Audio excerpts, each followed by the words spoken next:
আজ আপনাদের পড়ে শোনাতে চলেছি হুমায়ুন আহমেদের লেখা বৃষ্টিবিলাস। আজ শুনবেন এই উপন্যাসের প্রথম পর্ব। রিকশা থেকে নেমেই শ্যামা দেখল তাদের বাসার বারান্দায় কাঠের চেয়ারটায় কে যেন বসে আছে। কাঠের চেয়ারের পেছনের একটা পা ভাঙা। চেয়ারটা দেয়ালে হেলান না দিয়ে বসা যায় না, কিন্তু যে বসেছে সে চেয়ারটা বারান্দার মাঝামাঝি এনেই বসেছে।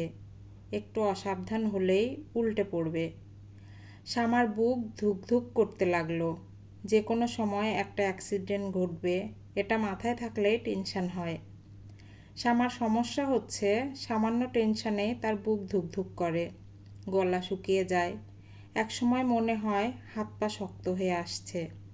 নিশ্চয় হার্টের কোনো অসুখ। যত দিন যাচ্ছে তার অসুখটা তত বাড়ছে। আগে এত সামান্যতে বুক ধুকধুক করতো না, এখন করে।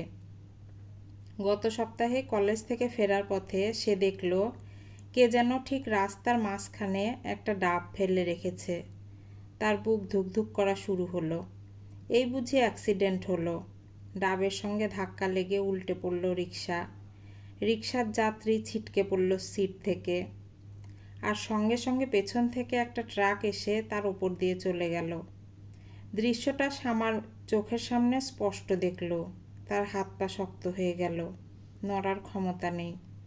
অ্যাক্সিডেন্ট না হওয়া পর্যন্ত সে যেন নড়তে পারবে না।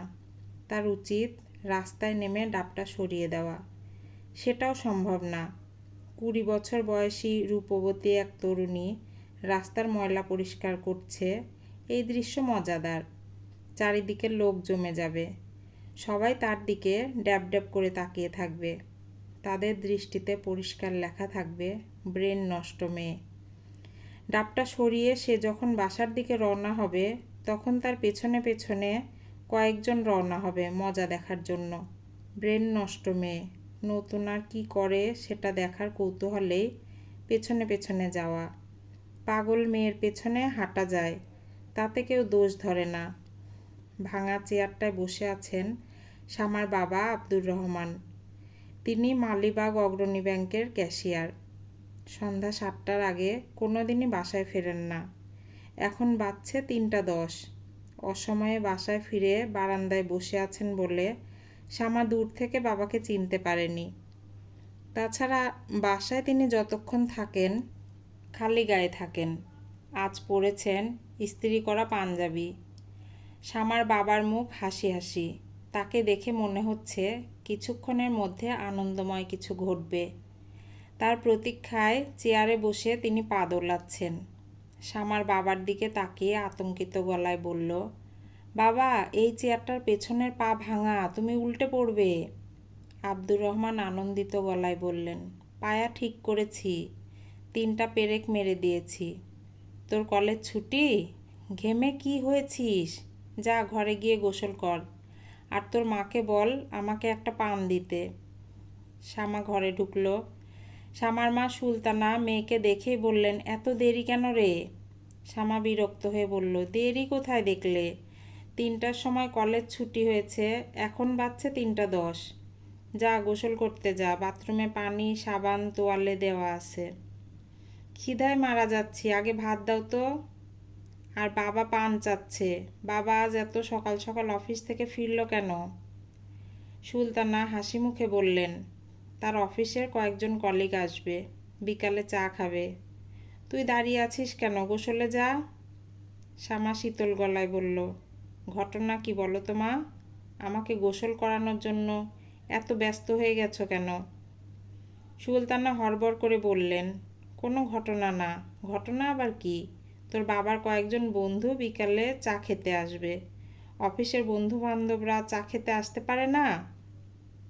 শ্যামা তীক্ষ্ণ গলায় বলল, চায়ের ট্রে নিয়ে তাদের সামনে সেজেগুজে আমাকে যেতে হবে, তাই তো?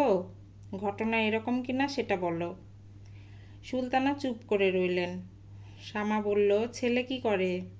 তোর বাবার অফিসে চাকরি করে, নতুন ঢুকেছে, জুনিয়র অফিসার। বাহ, ভালো তো। শ্বশুর জামাই এক অফিসে চাকরি করবে, দুপুরে টিফিন ক্যারিয়ার খুলে খাবার ভাগাভাগি করে খাবে, শ্বশুর জামাইকে সেধে খাওয়াবে, জামাই খাওয়া দাওয়া শেষ করে শ্বশুরের জন্য চমনবাহার দেয়া পান নিয়ে আসবে। সুলতানা ফিক করে হেসে ফেললেন। শামা কঠিন গলায় বলল, হাসবে না মা, তোমার হাসি অসহ্য লাগছে। আমি মরে গেলেও চা নিয়ে কারো সামনে যাব না, এটা আমার শেষ কথা। আচ্ছা ঠিক আছে, না গেলে না যাবি, যা গোসল করতে যা। গোসল করে যে শাড়িটা পরবি সেটাও বাথরুমে আছে, তোর বাবা কিনে এনেছে। তোর বাবা যে কিনতে পারে তাই জানতাম না। গোসল করতেও যাব না, গা ঘামা অবস্থায় থাকবো। খিদে বেশি লেগেছে, আগে ভাত খেয়ে নিবি? ভাত খাবো না, গেস্ট না আসা পর্যন্ত ছাদে দাঁড়িয়ে থাকবো, গায়ে আরও রোদ লাগাবো, রোদে গায়ের চামড়া জ্বালিয়ে ফেলবো। তোর যা ইচ্ছা করিস, একটু ঠান্ডা হ, লেবুর শরবত খাবি? গরম থেকে এসেছিস, লেবুর শরবত ভালো লাগবে। লেবুর শরবত খাবো না, বাবা পান চাচ্ছে, এখনই পান দিচ্ছ না কেন? শামা মার সামনে থেকে সরে গেল, ঢুকলো বাথরুমে। বাথরুমে গোসলের সরঞ্জাম সুন্দর করে সাজানো, বালতি ভর্তি পানি, নতুন একটা সাবান, এখনও মোড়ক খোলা হয়নি। সাবানের পাশে একটা নতুন টুথব্রাশ। বাথরুমের দড়িতে হালকা সবুজ রঙের তাঁতের শাড়ি ঝুলছে। এই শাড়িটা শামার বাবা আজ কিনে এনেছেন। বাবার রুচি খুবই খারাপ, কটকটে রং ছাড়া কোনো রং তার চোখে ধরে না, কিন্তু এই শাড়ির রংটা ভালো। মাথায় পানি ঢালতে ঢালতে শামার মনে হলো লাল কাচের চুড়ি থাকলে খুব ভালো হতো। সবুজ রঙের শাড়ির সঙ্গে হাত ভর্তি লাল চুড়ি খুব মানায়, সাদা শাড়ির সঙ্গে মানায় নীল চুড়ি। এ বাড়িতে পানির খুব টানাটানি, সাপ্লাইয়ের পানি ঝিরঝির করে ৩-৪ ঘন্টা এসেই বন্ধ। জমা করে রাখা পানি খুব সাবধানে খরচ করতে হয়। কেউ পানি বেশি খরচ করলে তার দিকে সবাই এমনভাবে তাকায় যেন চোখের সামনে মূর্তিমান পানি খেকো শয়তান। আজ শামার সেই ভয় নেই, পুরো বালতি শেষ করলেও কেউ কিছু বলবে না। শামা মনের আনন্দে মাথায় পানি ঢালতে লাগলো। ঠান্ডা পানিতে এত আরাম লাগছে। শামার ধারণা গায়ে প্রচুর পানি ঢাললেও শুধু যে শরীরের নোংরা দূর হয় তা না, মনের ময়লাও খানিকটা হলেও ধুয়ে চলে যায়। এজন্যই মন ভালো লাগে। যে ছেলেটা তাকে দেখতে আসবে তাদের বাড়িতে প্রচুর পানি আছে তো।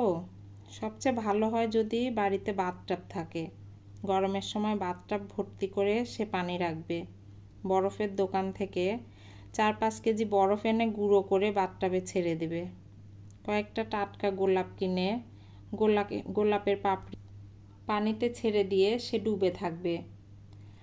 হাতের কাছের টিপটে চা থাকবে, মাঝে মাঝে চায়ে চুমুক দেবে। ক্যাসেট প্লেয়ারে গান বাজতে পারে, নিশ্চয়ই বাথরুমে গান শুনতে ভালো লাগবে। অনেক মানুষই বাথরুমে ঢুকে দরজা বন্ধ করেই গান ধরে, ভালো না লাগলে নিশ্চয়ই ধরতো না। সুলতানা বাথরুমের দরজায় ধাক্কা দিলেন, অবাক হয়ে বললেন, শামা, ভাত তরকারি সব ঠান্ডা হয়ে যাচ্ছে, এতক্ষণ কি করছিস? শামা হালকা গলায় বলল, বালতির পানি সব শেষ হয়ে গেছে মা, আরও পানি লাগবে। আর পানি পাবো কোথায়? বাড়িওয়ালা চাচার ঘর থেকে আনাও, সারা গায়ে সাবান মেখে বসে আছি, পানি শেষ। আরেকটা কথা মা, যে ছেলেটা আমাকে দেখতে আসছে তার নাম কি? ছেলের নাম আতাউর। কি সর্বনাশ, খাতাউর আবার মানুষের নাম হয়? নাম শুনলেই মনে হয় খাতাউর সাহেব হা করে আছেন খেয়ে ফেলার জন্য। খাতাউর না, আতাউর। শামা, তুই ইচ্ছা করে ফাজলামো করছিস, এসব ঠিক না। পানি আনার ব্যবস্থা করো মা, আসল কথা বলতে ভুলে গেছি। মা শোনো, লাল চুড়ি আছে? তোমার ট্রাঙ্কটাতে অনেক জিনিস আছে, খুঁজে দেখো তো লাল চুড়ি আছে নাকি, আমি লাল চুড়ি পরবো। সুলতানা আনন্দের নিঃশ্বাস ফেললেন। মেয়ে সহজভাবে কথা বলছে। তিনি কাজের মেয়েকে বালতি দিয়ে পানি আনতে পাঠালেন। মেয়েটার শখ মিটিয়ে গোসল করুক। মেয়েদের অতি তুচ্ছ শখও সঙ্গে সঙ্গে পূরণ করতে হয়। মেয়েরা মা বাপের সংসারে থাকে না, অন্য সংসারে চলে যায়। যে সংসারে যায় সেখানে সে হয়তো মুখ ফুটে শখের কথাটা বলতেও পারে না। অতিথিরা 5টার সময় উপস্থিত হলেন। তখন শামার চুল বাঁধা হচ্ছে। চুল বেঁধে দিচ্ছে শামার ছোট বোন এশা। এশা এবছর ক্লাস 10-এ উঠেছে। সে খুবই হাসি খুশি মেয়ে। গত 6 দিন ধরে কী কারণে যেন সে মুখ ভোঁতা করে আছে, কারো সঙ্গে কথা বলছে না। এশার মুখ ভোঁতার রহস্য উদ্ধারের চেষ্টা করছে কেউ, কারণ চেষ্টা করে লাভ নেই। এশা নিজ থেকে মুখ না খুললে কেউ তার মুখ খোলাতে পারবে না। লোকজন চলে এসেছে, এই খবরটা দিল শামার ছোট ভাই মন্টু। সে গত বছর এসএসসি পরীক্ষা দিয়েছিল। টাইফয়েড হয়ে যাবার কারণে পরীক্ষা শেষ করতে পারেনি। এবার আবারও দিচ্ছে। আগামী বুধবার থেকে তার পরীক্ষা শুরু। মন্টুর ধারণা এবারে পরীক্ষার মাঝখানে তার কোনো বড় অসুখ হবে, সে পরীক্ষা দিতে পারবে না। এরকম স্বপ্নও সে দেখে ফেলেছে। স্বপ্নে পরীক্ষার হল থেকে অ্যাম্বুলেন্সে করে তাকে সরাসরি হাসপাতালে নেওয়া হয়। হাসপাতালে ডাক্তারেরা ছোটাছুটি শুরু করেন, কারণ তাকে রক্ত না দিলে সে মারা যাবে। কারো রক্তের সঙ্গে তার রক্ত মিলছে না। শেষে একজনের সঙ্গে রক্তের গ্রুপ মিলল। সেই একজন তাদের স্কুলের হেড স্যার। তিনি রক্ত দিতে এসে তাকে দেখে প্রচণ্ড ধমক দিয়ে বললেন, "কী রে, তুই এবছরও পরীক্ষা দিচ্ছিস না? ফাজলামি করিস?" মন্টু এসে প্রায় ফিসফিস করে বলল, "আপা এসে গেছে, 4 জন এসেছে।" শামা বিরক্ত গলায় বলল, 4 জন এসেছে, খুব ভালো কথা। তুই ফিসফিস করছিস কেন? এর মধ্যে ফিসফিসানের কি আছে? ট্যাক্সি করে এসেছে। শুনে খুশি হলাম। ট্যাক্সি করেই তো আসবে, ঠেলা গাড়িতে করে তো আসবে না। নাকি তুই ভেবেছিলি ঠেলা গাড়িতে করে আসবে? অনেক মিষ্টি এনেছে, 5 প্যাকেট। সামনে থেকে যা তো, কানের কাছে বিজ করবি না। কয় প্যাকেট মিষ্টি এনেছে দাঁড়িয়ে দাঁড়িয়ে গুনেছিস? শুনেই তো লজ্জা লাগছে। মেহমানরা বসার ঘরে বসেছেন, তাদেরকে চা নাস্তা এখনো দেওয়া হয়নি। আরও 2 জন নাকি আসবেন, তাদের জন্য অপেক্ষা। মজার গল্প হচ্ছে, হাসি শোনা যাচ্ছে। শ্যামা সেজেগুজে অপেক্ষা করছে। চা নিয়ে যেতে বললেই সে ট্রেতে করে চা নিয়ে যাবে। এই উপলক্ষে বাড়িওয়ালার বাসা থেকে সুন্দর একটা ট্রে আনা হয়েছে। ছোট্ট একটা সমস্যা হয়েছে। এক ধরনের চায়ের কাপ আছে 6টা। 4 জন গেস্ট আছেন, আরও 2 জন আসবেন, 6টা কাপ হয়ে গেল। আব্দুর রহমান সাহেবকে চা দিতে হবে, তার জন্য একটা কাপ লাগবে। তারা হয়তো শামাকেও চা খেতে বলবেন। আরও 2টো ভালো কাপ দরকার। সুলতানা খুব দুশ্চিন্তার মধ্যে আছেন। তিনি ঠিক করেছেন মেহমানদের কোনো বাইরের খাবার দেবেন না, সব খাবার ঘরে তৈরি হবে। তিনি কলিজা সিঙ্গারা বানানোর চেষ্টা করছেন। সিঙ্গারার 3টি কোনা কোনো ঠিক মতো উঠছে না। সিঙ্গারা তিনি আগেও বানিয়েছেন, তখন ঠিকই কোনা উঠেছে, এখন কেন উঠছে না? বিয়েতে কোনো অলক্ষণ নেই তো? আজকাল সকালবেলা বেশ কয়েকবার তিনি এক শালিক দেখেছেন। এক শালিকের ব্যাপারটা অনেকেই বিশ্বাস করে না, তিনি খুব করেন। ছোটবেলা থেকেই তিনি লক্ষ্য করেছেন, যতবার এক শালিক দেখেছেন ততবারই ঝামেলা হয়েছে। এশা এসে মাকে সাহায্য করার জন্য বসল। এশার মুখ আগের চেয়েও গম্ভীর, চোখ ফোলা ফোলা, মনে হয় কেঁদে টেঁদে এসেছে। এশার কি হয়েছে কে জানে, এমন চাপা মেয়ে, ভয়ঙ্কর কিছু ঘটে গেলেও সে মুখ খুলবে না। সুলতানা বললেন, কি সমস্যা হয়েছে দেখ না, সিঙ্গারার কোনা উঠছে না। এশা বলল, খেতে ভালোই হলো, কোনা ওঠার দরকার নেই। দোকানের সিঙ্গারার লোকজন কোনা খোঁজে, ঘরের সিঙ্গারার খোঁজে না। সুলতানা বললেন, একটা খেয়ে দেখ। খেতে ইচ্ছা করছে না। তোর কি কোনো কারণে মন টন খারাপ? না, এক কথা 5 লক্ষ বার জিজ্ঞেস করো না তো মা, আমার মন খারাপ কি না এটা তুমি এই কদিন 5 লক্ষ বারের বেশি জিজ্ঞাসা করে ফেলেছ। সুলতানা ছোট্ট নিঃশ্বাস ফেলে বললেন, শ্যামা কি করছে? খাটে বসে আছে। সাজার পর তাকে কেমন দেখাচ্ছে রে?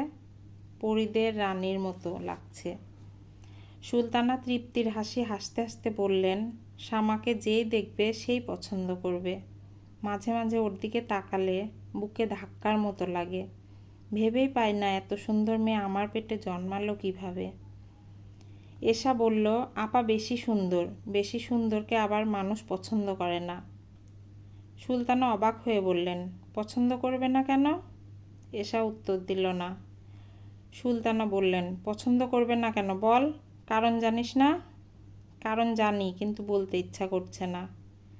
মা শোনো, তুমি আর বাবা তোমরা দুজনে কি আসলেই চাও যে ছেলেটা এসেছে তার সঙ্গে আপার বিয়ে হোক? তোর বাবা চায়। তার ধারণা ছেলেটা খুব ভালো, অসম্ভব ভদ্র, বিনয়ী, ফ্যামিলিও ভালো। ছেলের অবশ্য বাবা নেই, কিছুদিন হলো মারা গেছেন। শামা শ্বশুরের আদর পাবে না। তোরা তো জানিস না, শ্বশুরের আদর বাপের আদরের চেয়েও বেশি হয়। আপা যেভাবে সাজগোজ করেছে, এভাবে সাজগোজ করে থাকলে কিন্তু ওরা আপাকে পছন্দ করবে না। আপার উচিত খুব সাধারণ একটা শাড়ি পরে ওদের সামনে যাওয়া। চোখে কাজল, ঠোঁটে লিপস্টিক, এসব কিচ্ছু না। কি বলছিস তুই? কোনো রকম সাজগোজ ছাড়া আপা যখন ওদের সামনে দাঁড়াবে, তারা বলবে, বাহ কি সহজ সরল সাধারণ একটা মেয়ে। বউ হিসাবে সবাই সাধারণ মেয়ে খোঁজে। আপার ঠোঁটে লিপস্টিক, গালে পাউডার, কোনো কিছুরই দরকার নেই। গোসল করে আপা যখন ভেজা চুলে বের হলো, তখন তাকে যে কি সুন্দর লাগছিল, লক্ষ্য করনি? সুলতানা অবাক হয়েই মেয়ের দিকে তাকালেন। তার কাছে খুব অদ্ভুত লাগছে। মনে হচ্ছে এই যেন মেয়েটি সেদিন ছোট্ট ছিল, সারা রাত ওয়া ওয়া করে কাঁদত, মুখে দুধ গুজে দিলেও কান্না থামত না। দুধ খাচ্ছে, ফাঁকে ফাঁকে কাঁদছে, কান্নাটা যেন তার বিশ্রাম। আর আজ এই মেয়ে গুট গুট করে কি সুন্দর কথা বলছে, কথাগুলো মনে হচ্ছে সত্যি। এশা বলল, মা আপাকে সাধারণ ঘরে পরার একটা শাড়ি পরতে বলবে। বল, তোর বাবা আবার রাগ না করে। শখ করে একটা শাড়ি কিনে এনেছে। বাবা কিছু বুঝতে পারবে না, বাবা খুব টেনশানে আছে তো। টেনশানের সময় মানুষ কিছু বুঝতে পারে না। বাবা ভালো মতো আপার দিকে তাকাবেই না। মেয়েরা যখন বড় হয়ে যায়, তখন বাবারা মেয়েদের দিকে কখনো ভালো মতো তাকায় না। বাবাদের মনে হয় তাকাতে লজ্জা করে। সুলতানা ছোট মেয়ের কথা শুনে মুগ্ধ হয়ে গেলেন। এই মেয়েটার ভালো বুদ্ধি আছে। মেয়েটার বুদ্ধির খবর এই পরিবারে আর কেউ জানে না, শুধু তিনি জানেন। এই নিয়ে তার দুশ্চিন্তাও আছে। মেয়েদের বেশি বুদ্ধি ভালো না। বেশি বুদ্ধির মেয়ে কখনো সুখী হয় না। সংসারে যে মেয়ের বুদ্ধি যত কম, সে তত সুখী। শামা খুব সহজ ভঙ্গিতেই চায়ের ট্রে নিয়ে ঢুকলো। সে ধরেই নিয়েছিল ঘরে ঢোকা মাত্র সবাই একসঙ্গে তার দিকে তাকাবে এবং সঙ্গে সঙ্গে তার হাত পা শক্ত হয়ে যাবে। দেখা গেল সবাই তার দিকে তাকালো না। আতাউর নামের ছেলেটা মাথা নিচু করে বসেছিল। সে মাথাটা আরও খানিকটা নিচু করে ফেলল। শামা তার দিকে এক ঝলক তাকালো। এক ঝলকে তার অনেকখানি দেখা হয়েছে। ছেলেটা ছায়ায় কচু গাছের মতো ফর্সা, হাতের নীল নীল শিরা বের হয়ে আছে, অতিরিক্ত রোগা, ঘুমের সমস্যা মনে হয় আছে। চোখের নিচে কালি, বাম চোখের নিচে বেশি কালি, ডান চোখে কম। মাথায় অনেক চুল আছে, চেহারা ভালো, গোঁফ নেই, এটাও ভালো। পুরুষ মানুষের নাকের নিচে গোঁফ থাকলেই শ্যামার গা শিরশির করে, মনে হয় ঘাপটি মেরে মাকড়সা বসে আছে, তাড়া দিলে নাকের ফুটো দিয়ে ঢুকে যাবে। কালো আসকান পরা মুখ ভর্তি দাড়ি এক ভদ্রলোক শ্যামার দিকে তাকিয়ে বললেন, এই যে মা আমাদের জন্য চা নিয়ে চলে এসেছে। কেমন আছো গো মা? শ্যামা বলল, জি আমি ভালো আছি। বসো মা, তুমি আমার পাশে বসো। এমন সুন্দর কন্যা পাশে নিয়ে বসাও এক ভাগ্যের ব্যাপার। আসকান পরা ভদ্রলোক সরে গিয়ে শ্যামার জন্য জায়গা করলেন। শ্যামা সহজ গলায় বলল, আমি খাবারটা হাতে হাতে দিয়ে নিই, তারপর বসি। ঠিক আছে মা, ঠিক আছে। আগে কাজ, তারপর বসা, তারপর আলাপ। আর এই জগতে খাওয়ার চেয়ে বড় কাজ তো কিছু নেই। কি বলেন আপনারা? কেউ কিছু বলল না। শুধু আতাউর নামের ছেলেটা কাশতে লাগলো। শ্যামা মনে মনে বলল, এই যে খাতাউর ভাইয়া, আপনার এই কাশি ঠান্ডার কাশি না যক্ষা টক্ষাও আছে? প্লেটে খাবার বাড়তে বাড়তে শ্যামা ভাবল, খাবারের প্লেট সবার আগে যিনি মুরব্বি তার হাতে দেওয়া দরকার। তা না করে সে যদি যক্ষ্মা রোগী খাতাউরের হাতে দেয় তাহলে কেমন হয়? যক্ষ্মা রোগী নিশ্চয় ভাবছে না তাকে প্রথম দেওয়া হবে। তার কাশি আরও বেড়ে যাবে। আসকান পরা মওলানা বেশি ফটফট করছে। মওলানার ফটফটানি কিছুক্ষণের জন্য হলেও কমবে। মওলানা হয়তো মনে মনে বলবে, নাউজুবিল্লাহ, মেয়েটা তো মহা নির্লজ্জ। বলুক যার যা ইচ্ছা। শামা খাবারের প্লেট আতাউরের দিকে বাড়িয়ে দিয়ে খুব স্বাভাবিক গলায় বলল, আপনার কি ঠান্ডা লেগেছে? এত কাশছেন কেন? শামা যা ভেবেছিল তাই হলো। আসকান পরা মওলানা হকচকিয়ে গেলেন। তিনি শামার দিকে চোখ বড় বড় করে তাকাচ্ছেন। যক্ষ্মা রোগীর কাশি কিছুক্ষণের জন্য হলেও থেমেছে। শামার বাবাও অবাক হয়ে মেয়ের দিকে তাকিয়ে আছেন। মনে হচ্ছে ঘটনা কি ঘটছে তিনি বুঝতে পারছেন না। আসকান পরা মওলানা নিজেকে সামলে নিয়ে বললেন, মা শোনো, পুরুষ মানুষের কাশিকে তুচ্ছ করতে নেই। পুরুষ মানুষ চেনা যায় কাশি দিয়ে। কথায় আছে, ঘোড়া চিনি কানে, রাজা চিনি দানে, কন্যা চিনি হাসে, পুরুষ চিনি কাশে। আতাউরকে চিনতেছি তার কাশিতে, আর তোমারে চিনতেছি তোমার হাসিতে। হা হা হা।